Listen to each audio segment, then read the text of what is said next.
In a quiet town in Maine, deep in the woods near the abandoned Willow Creek Asylum, a group of friends, Ethan, Jack, Sarah, and Emily, decided to test their courage.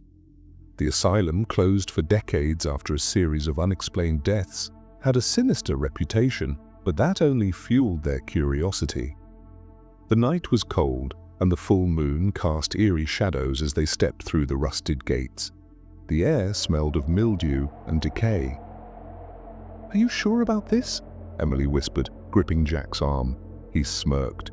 "It's just an old building. What's the worst that can happen?" They pushed open the heavy oak doors, and they groaned, as if warning them to turn back. Inside, dust danced in the dim glow of their flashlights. Broken gurneys and scattered medical files hinted at the building's grim history. As they moved deeper, an unsettling feeling crawled up their spines. Ethan, the self-proclaimed skeptic, led the way. "These ghost stories are just myths," he scoffed. But then a whisper floated through the hall. "Get out!" The voice was distant, yet chillingly clear. Sarah gasped. "Did you hear that?" Jack tried to laugh it off. "Probably the wind." But the windows were shut, and there was no breeze. A sudden crash from a nearby room made them all jump. They turned their flashlights toward the sound. A wheelchair, previously empty, now faced them in the middle of the hall. Emily's breathing quickened. "We need to leave." But Ethan stepped forward. "This is just someone messing with us." He grabbed the wheelchair and shoved it. The moment his hands touched it, the room went ice cold. His breath came out in visible puffs, and a shadow darted past behind him. A blood-curdling scream echoed through the building. Sarah clutched Emily's hand. "We have to go now." But Ethan's expression had changed. His confident smirk was gone, replaced by a vacant stare. His pupils had dilated, and he whispered, "She's here." Jack grabbed his shoulder. "Ethan, snap out of it!" Suddenly, the doors behind them slammed shut. The sound of footsteps, many footsteps, filled the hall. But there was no one there. The air turned thick, heavy, suffocating. Then they saw her. A woman in a tattered hospital gown, her long black hair covering her face, emerged from the darkness. Her head twitched unnaturally, and she let out a distorted giggle. "Stay with me!" The lights flickered violently. Ethan let out a strangled gasp as he was lifted off the ground by an invisible force. His friends screamed, pulling at him, but his body convulsed. His mouth opened in a silent wail before he was thrown against the wall, unconscious. Jack yanked the door handle, but it wouldn't budge. Emily sobbed, pressing herself against Sarah. "We're going to die here." Sarah, shaking, remembered something. She had read that spirits in Willow Creek were bound to their medical records. She sprinted into the main office, rummaging through the scattered papers. Then she found it, a file labeled Eleanor Blackwood, the asylum's last patient, the one who had vanished without a trace. The lights above them shattered as Eleanor's shrill scream pierced the air. Jack helped Ethan up as Sarah held the file tightly. "Eleanor," she shouted, "you don't belong here anymore." The figure twitched violently, her form flickering between solid and shadow. "You can't make me leave," she hissed, her voice layered with agony. Sarah took a deep breath and set the file on fire with her lighter. The moment the flames consumed the pages, Eleanor let out a deafening shriek. The walls trembled, the air crackled, and with one final wail, she vanished into the darkness. The doors flung open, releasing them from the asylum's grasp. They bolted outside, gasping for breath, hearts hammering in their chests. As they reached the safety of the road, Ethan groaned, slowly coming to. What happened?" Jack exhaled shakily. "We should never speak of this again." Emily nodded, still trembling. They turned back to the asylum, its windows now dark and silent. But just as they stepped away, a whisper brushed against the wind. Come back. When we moved into our home, we never expected this. It wasn't old, wasn't historic. Built in 2010, no tragic past, no stories of spirits, nothing that should have made it haunted. And yet, the house was not empty. At first, the disturbances were small, fleeting, voices in the night, unexplained sounds, loud, forceful, like someone slamming their entire body into the walls. We tried to explain it away. House settling, the wind, our imagination. But then, things escalated. One morning, we stepped out of our bedroom to find every single picture had fallen from the walls. 4 frames, 4 different walls, all on the floor. It wasn't just us. Both my mother and a friend spent separate nights on our couch. The next morning, they looked shaken, pale.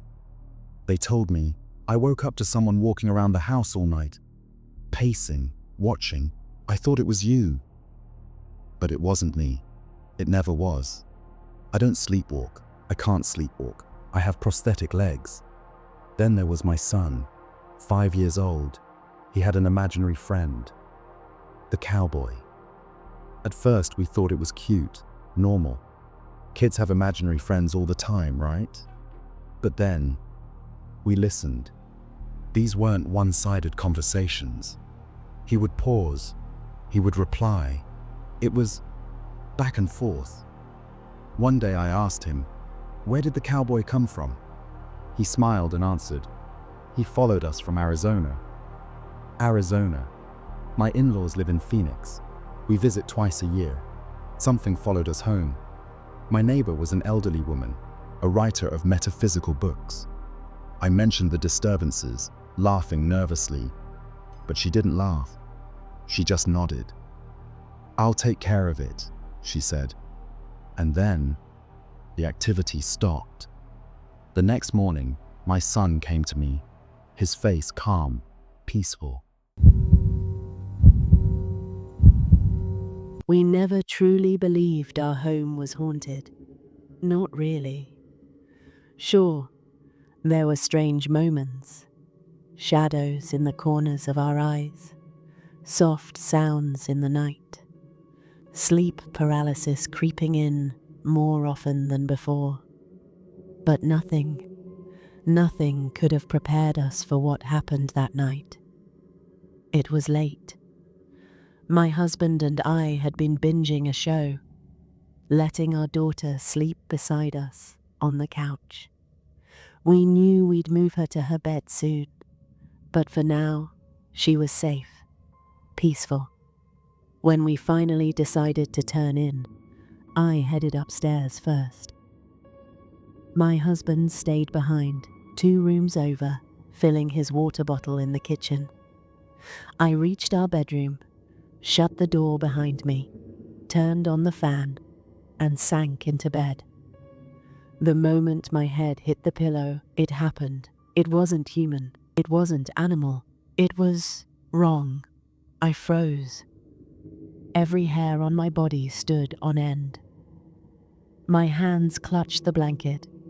My heart slammed against my ribs. Then, a text from my husband. "Did you hear that?" Me. "Did you hear that?" He didn't hesitate. He ran to the living room. Our daughter lay there, still, mouth open, snoring, sound asleep. She hadn't moved. She hadn't screamed. She couldn't have. And yet, we both heard it. And it had come from this room. Our house is over 114 years old. And just across the alley stands a funeral home. When we first moved in, neighbors warned us, that house, yeah, it's haunted. But in 2 years, nothing like this had ever happened. Shadows in the corners, sure. Odd noises we blamed on our cats. Maybe, but this was different. This was real. The next morning, I didn't take chances. I smudged our home heavily, opened every window despite the bitter cold, let the stagnant energy out. We haven't heard the scream since, but that night lingers in our bones. Was it paranormal, a glitch in reality, or something older, waiting, watching? When I moved to Riga, through marriage, I never imagined the strange and terrifying experiences that awaited me. My husband had been living in this apartment for over 5 years, and until I arrived, he had never experienced anything unusual. But soon after I made this place my home, things began to change. I'm a deeply spiritual person. Every day, I would chant, sing, and listen to devotional songs. It was a part of who I was. But from the moment I started my spiritual routines, the house reacted. At first, it was subtle. The lid of a cooking pan shifting on its own, objects falling without reason, the TV turning on the moment someone entered a specific room. It was strange, but we dismissed it as coincidence. But then, it got worse. Hooks on the walls would crash down whenever I prayed. Our gaming console, motionless, untouched, would suddenly vibrate as I chanted. The disturbances became unpredictable, creeping into our daily lives. Even my husband, the logical one, started noticing it.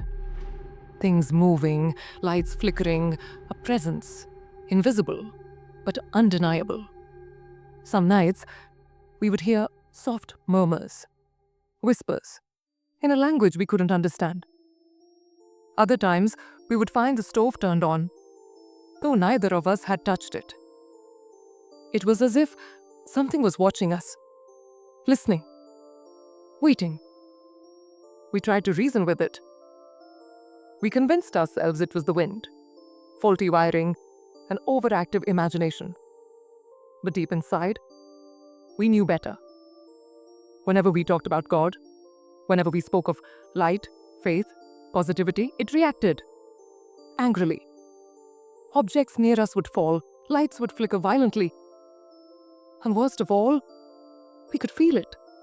A weight, a pressure, a force. We started losing sleep. The apartment no longer felt like our home. It was something else's, and it did not want us there. One night, we sat together, speaking of leaving, of finding a new home, a fresh start. And as if in response, the disturbances intensified. That was it. We had to go. We searched for paranormal experts, but none were available in our area. So we made a decision.